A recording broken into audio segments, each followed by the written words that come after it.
Hello students, myself Rohit Srivastava. आज हम class 11th में आयनिक इक्विलिब्रियम के अंदर कुछ टॉपिक्स को हम पढ़ेंगे। ठीक है, ionic equilibrium. What is an ionic equilibrium? The substances which conduct electricity in their molten state or in their aqueous solution form are called electrolytes. Okay, ये कहना क्या चाह रहा है कि एक ऐसा सबस्टेंस जो कंडक्ट करता है इलेक्ट्रिसिटी मॉल्टेन स्टेट में या एक्वस सॉल्यूशन के अंदर, तो वहां पर उस सबस्टेंस को हम क्या बोलते हैं? इलेक्ट्रोलाइट्स बोलते हैं। ठीक है ना। और इलेक्ट्रोलाइट्स के अकॉर्डिंग जब when electrolytes are dissolve in water के अंदर डिसॉल्व किया जाता है, तो they undergo dissociation to produce एक चार्ज केमिकल स्पीसीज वो क्रिएट करता है।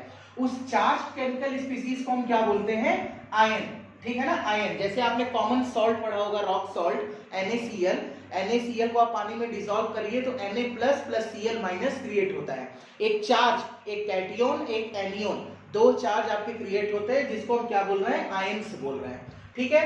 अब इसके बाद हम क्या देखते हैं कि the dissociation of electrolyte in solution में जब इलेक्ट्रोलाइट डिसोसिएट होते हैं, ठीक है ना, into its ions is called, क्या बोलते हैं उसको? Ionisation of electrolyte. ठीक है ना। फिर इसके बाद नेक्स्ट टॉपिक हम देखते हैं कि द एक्सटेंट ऑफ आयनाइजेशन। अब आयनाइजेशन को हम थोड़ा एक्सटेंड करके पढ़ते हैं कि वो कैसे हम उसको और उसके बारे में और कुछ जान सकते हैं। तो the extent of ionisation is different in different cases. Different cases में डिफरेंट स्टडी की जाती है इसकी। Therefore electrolytes are classified as two types के इलेक्ट्रोलाइट्स आपको पढ़ने को मिलेंगे। फर्स्ट स्ट्रॉन्ग इलेक्ट्रोलाइट और सेकंड वीक इलेक्ट्रोलाइट। ठीक है ना। तो strong electrolyte and weak electrolyte, तो आप इसे नोट करिए। नेक्स्ट हम बात करते हैं strong electrolyte and weak electrolyte के बारे में। ओके, हम नेक्स्ट बात करते हैं स्ट्रॉन्ग इलेक्ट्रोलाइट की। Strong electrolytes are those which ionize almost completely in the aqueous solution। यानी जो स्ट्रॉन्ग इलेक्ट्रोलाइट्स होते हैं वो बिल्कुल कंप्लीटली डिसोसिएट्स हो जाते हैं अपने आयंस में। कब? जब उनको एक्वस सॉल्यूशन में रखा जाता है तब। ठीक है ना। जैसे HCl, KCl, NaOH। यहाँ पे आप देखिए HCl जो है वो आपका स्ट्रॉन्ग एसिड है। ठीक है ना। NaOH क्या है? आपका स्ट्रॉन्ग बेस है। ठीक है।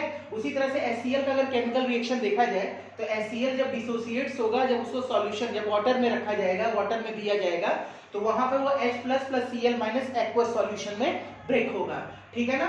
नेक्स्ट हम बात करते हैं वीक इलेक्ट्रोलाइट्स की। So weak electrolytes are those which ionise to less extent in aqueous solution. जो वीक इलेक्ट्रोलाइट्स होते हैं वो पूरी तरह से कंप्लीटली डिसोसिएट नहीं होते हैं। ठीक है ना, वो लेस एक्सटेंट में होते हैं इसमें एक्वस सॉल्यूशन के अंदर। जैसे एग्जांपल हम देख रहे हैं NH4OH and acetic acid CH3COOH। Vinegar like smell होती है एसिटिक एसिड की। ठीक है। तो अमोनियम हाइड्रोक्साइड जब एक्वस सॉल्यूशन में दिया जाता है तो वहां पर एक डायनेमिक इक्विलिब्रियम होता है। डायनेमिक का मतलब कि reaction is not further stop, वो स्टॉप नहीं होगी। ठीक है ना, वो चलती रहेगी। यानी रिएक्टेंट से प्रोडक्ट और प्रोडक्ट भी उतनी तेजी से कंज्यूम होकर क्या बना सकता है? Reactant. So weak electrolyte never dissociate completely as such in water. They always exist partially as ions and partially as unionized molecules. यहाँ पे आप देखिए एसिटिक एसिड को जब वाटर में डिसॉल्व किया गया तो ये ब्रेक हुआ एसिटेट आयंस में, और किसमें ब्रेक हुआ? हाइड्रोनियम आयंस में। ठीक है ना। यानी एसिटेट आयन को बोलते हैं CH3COO माइनस और हाइड्रोनियम आयन को बोलते हैं H3O प्लस। अब इसके बाद हम कुछ स्ट्रॉन्ग एसिड और strong base, weak acid, weak base और कुछ सॉल्ट के बारे में पढ़ेंगे कि कौन कौन से strong acid, strong base, weak acid, weak base होते हैं, और कुछ सॉल्ट होते हैं जो इन सब में हमें पढ़ने को मिलेगा कि स्ट्रॉन्ग इलेक्ट्रोलाइट में कौन आएगा, वीक इलेक्ट्रोलाइट में कौन आएगा, और इसको आपको याद करना होगा। तो पहले आप इसे नोट करें, फिर हम स्ट्रॉन्ग एसिड और वीक एसिड के बारे में बात करते हैं। ओके स्टूडेंट्स, नेक्स्ट हम देखते हैं कि स्ट्रॉन्ग एसिड में all strong acid, all strong base and salt, ये तीनों टाइप की एग्जांपल आपके आते हैं। जितने भी स्ट्रॉन्ग एसिड हैं, स्ट्रॉन्ग बेस है एंड सॉल्ट है। हम सॉल्ट के बारे में क्या कह रहे हैं? हम सॉल्युबिलिटी नहीं चेक कर रहे हैं, हम ये चेक कर रहे हैं कि कौन से सॉल्ट डिसॉल्व हो जा रहे हैं, डिसोसिएट हो जा रहा है, ठीक है ना। और वीक एसिड्स और वीक बेस ये दोनों आपके वीक इलेक्ट्रोलाइट्स में इन्वॉल्व हैं।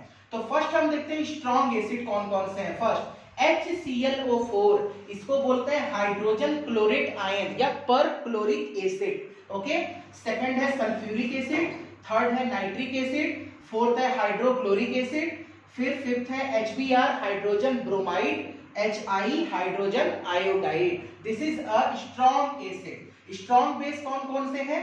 NaOH, BaOH का whole twice, barium hydroxide, potassium hydroxide, rubidium hydroxide and caesium hydroxide.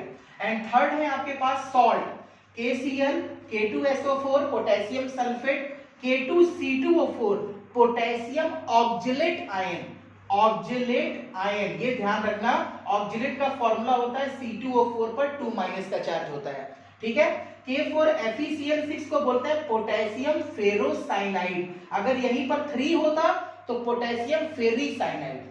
फिर वीक एसिड देखो, acetic acid, hydrogen cyanide, H3PO4 phosphoric acid, उसी तरह से फिर H3PO3 hydrogen sulphide, H2C2O4 dihydrogen oxalate ion. फिर वीक बेस देखिए, ammonium hydroxide, इसको बोलते हैं एनिलीन। एनिलीन, ठीक है ना, बेंजीन की रिंग पर एक NH2 ग्रुप, इसको बोलते हैं NH2 एल्केनामाइन।